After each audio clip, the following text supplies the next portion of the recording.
Bonjour. Aujourd'hui, on va présenter un sujet qui est très intéressant, c'est l'Internet des objets. Ça va être présenté par Bruno Tremblay et Sabrina Zamrani. Sur le menu aujourd'hui, il y a la définition, il y a les avantages de l'Internet des objets, atteinte à la vie privée, les failles de sécurité, le prix d'achat et de réparation.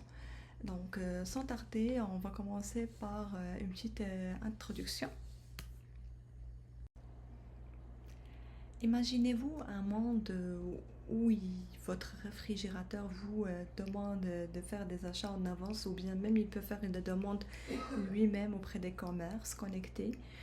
Imaginez-vous par exemple votre voiture qui anticipe les embouteillages ou bien votre montre qui suit votre santé. Ça, ce n'est pas de la science-fiction, mais c'est la réalité avec l'intelligence ou bien l'Internet des objets. Ces technologies qui transforment notre quotidien en rendant nos objets quotidiens intelligents et connectés. Aujourd'hui, on va vous parler de l'Internet des objets. Nous commençons par une définition. Par la suite, nous allons parler des avantages et les inconvénients. Et ensuite, nous conclurons en réfléchissant à l'impact de futur de l'Internet des objets sur notre société. Donc, pour mieux comprendre ce dont nous parlons, je vais faire une petite définition d'Internet des objets. Donc, ça fait référence à un réseau d'objets physiques qui sont connectés à Internet. Ces objets, ils peuvent collecter ou bien échanger les données sans qu'on ait besoin d'intervenir directement. Par exemple, si on parle toujours de réfrigérateur qui est connecté intelligemment, actuellement, il y a de la possibilité de nous donner le pourcentage de produits qui nous restent. Est-ce que ça va nous suffire pour faire un plat? On peut même le connecter pour voir est-ce que nous avons tous les ingrédients pour utiliser, par exemple, un plat. Pour préparer un plat. Ou bien par exemple les montres connectées qui donnent pas mal d'informations programmés. Donc, il utilise des capteurs et des technologies de communication pour interagir entre eux et avec leur environnement. Cette capacité à communiquer et à traiter des informations. Il ouvre même la porte à de nombreuses innovations qui transforment notre quotidien. Donc, on va parler des avantages de l'Internet des objets. Parmi ces avantages, il y a l'automatisation.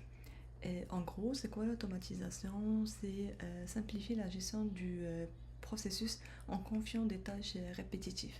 Par exemple, je vais envoyer un mail chaque lundi ou bien mardi avec des données spécifiques ou par exemple, je peux même changer des informations et envoyer un mail personnalisé à chaque fois. On peut le faire avec l'automatisation qui va nous permettre de réduire le temps et en même temps qui va nous permettre de s'assurer que nous n'avons pas effectué des erreurs.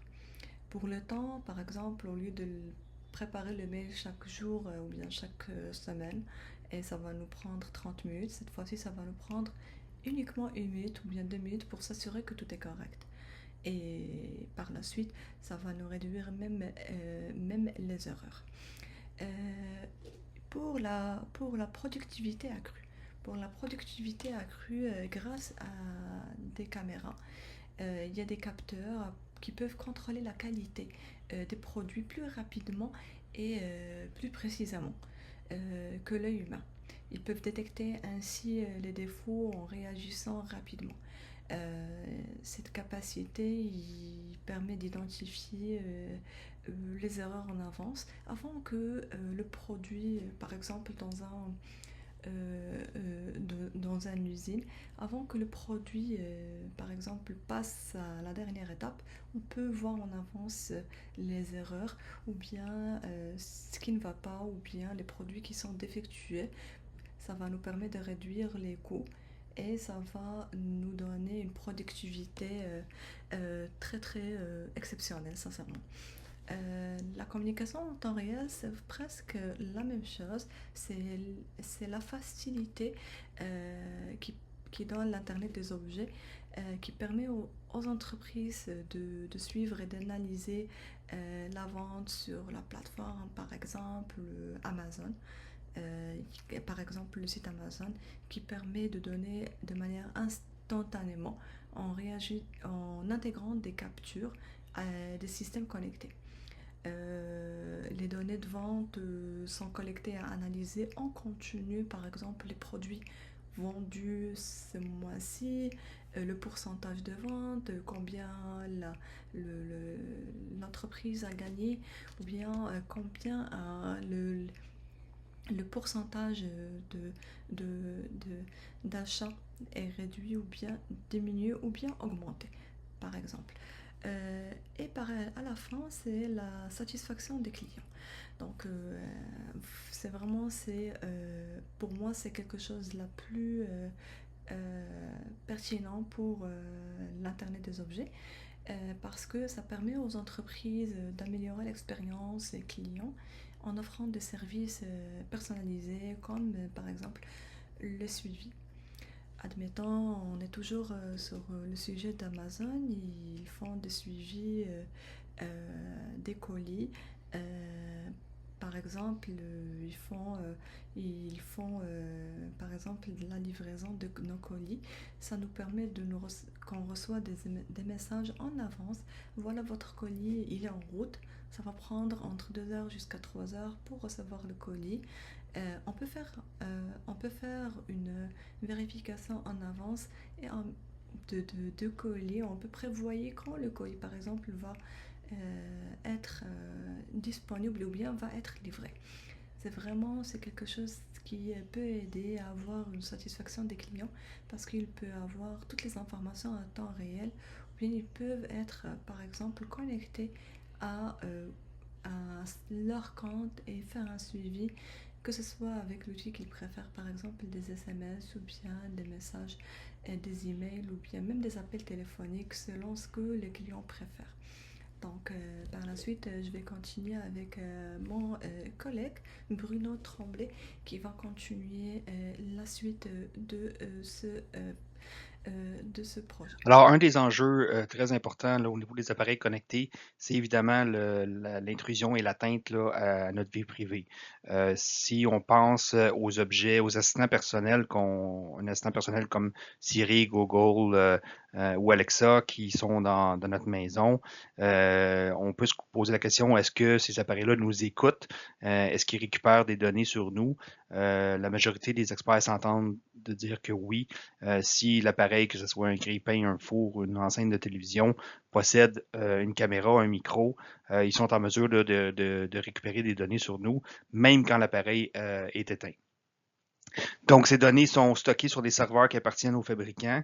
Et puis, on peut se questionner sur notre vie privée, surtout si on possède plusieurs appareils de ce type dans la maison, et surtout si tous ces appareils-là appartiennent au même fabricant.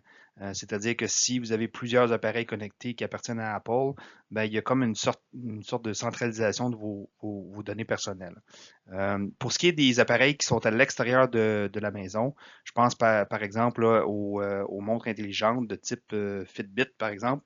Ben, c'est certain qu'ils vont récolter non seulement vos données physiologiques, le rythme de votre battement de cœur, votre respiration, votre vitesse, mais ils vont aussi être en mesure de vous géolocaliser. Donc, ils vont être capables de suivre vos déplacements partout où vous allez, même quand l'appareil est éteint. Est-ce qu'il y a un risque là, pour, par exemple, une ampoule intelligente pour votre vie privée? Les experts s'entendent que moins. Une ampoule n'a pas les outils là, de captage d'informations, pas de micro, pas de caméra. Donc, le risque est beaucoup diminué là, par rapport à ce type d'appareil connecté. Il faut comprendre qu'au niveau des appareils connectés, il n'y a pas de notion de consentement. C'est-à-dire que, contrairement aux réseaux sociaux maintenant, où est-ce qu'on peut aller dans les options puis modifier ce qu'on peut partager ou non, ce qui reste privé chez nous, les objets connectés, ils n'ont pas cette option-là. Donc, tout devient une donnée pour le fabricant. Et si ce fabricant-là est vendu à une autre compagnie, par exemple étrangère, ben, toutes vos données, vos data personnels vont suivre la compagnie et on peut se questionner là, si, surtout si c'est une compagnie étrangère là, qui n'a pas les mêmes considérations sur la vie privée, la protection de la vie privée, ça peut être un risque, là. Donc, c'est vraiment à votre discrétion. Si vous considérez que vos données d'intimité familiale est importante, ben, c'est peut-être pas le type d'objet que vous voulez avoir. À l'aube de 2025, on va compter près de 75 milliards d'objets connectés sur la planète. C'est une somme qui a augmenté, qui a triplé depuis 2016. Le défaut majeur qu'on leur attribue de ces objets, là, c'est vraiment la sécurité. Ils possèdent souvent plusieurs failles dès leur mise en marché. Souvent, la sécurité est sacrifiée pour des raisons de gain de temps ou de coût, pour simplement simplifier l'usage de l'utilisateur. Les mises à jour là, sont rares, voire inexistantes. Donc, une même faille peut être exploitée par plusieurs fois par des hackers. Ils peuvent aller chercher des données personnelles sur vous ou ils peuvent simplement modifier le but premier de l'appareil. Donc, on peut se demander, est-ce que c'est dangereux ou si les failles de sécurité sont trop grandes? Ben oui, parce qu'on peut imaginer qu'une serrure intelligente qui protège votre maison peut être hackée et peut être ouverte. On peut aussi imaginer un faux qui est connecté qui pourrait être hacké et causer un incendie chez vous. Donc, la façon la plus simple de contrer ces aspects négatifs-là, c'est souvent de protéger, de sécuriser votre Wi-Fi en premier, où est-ce que l'appareil est connecté, puis essayer de faire des mises à jour si le produit, on peut en faire. Ce n'est pas tous les produits qui peuvent faire des mises à jour. Il faut se rappeler là, que tout ce qui est digital, numérique et connecté va être vulnérable au piratage. Il n'y a pas de système infaillible. Un troisième inconvénient là, qu'on reproche aux objets connectés, c'est leur coût. Souvent, plus que évidemment leur composant électronique va être plus complexe. Donc, à l'achat même, il va être plus dispendieux. Et si l'objet vient à être brisé, ben, ça va être encore plus cher au niveau du coût de réparation. En résumé, on peut se demander si ces appareils connectés sont bons ou non pour nous. Est-ce qu'ils nous facilitent vraiment la vie ou au contraire, ils peuvent nous nuire? Ben, c'est vraiment à chacun de se poser la question. Si c'est important pour vous de gagner du temps, être plus efficient et être polyvalent, ben, de pouvoir faire plusieurs choses en même temps, ben, c'est certain que les objets connectés vont pouvoir vous aider à faire ça. En revanche, si la sécurité est importante pour vous et la protection de votre vie privée, ben, c'est vraiment une question à se poser parce que ça a été démontré que ce n'est pas le cas. Donc, c'est vraiment à chacun d'opter ou non pour ce type de produit.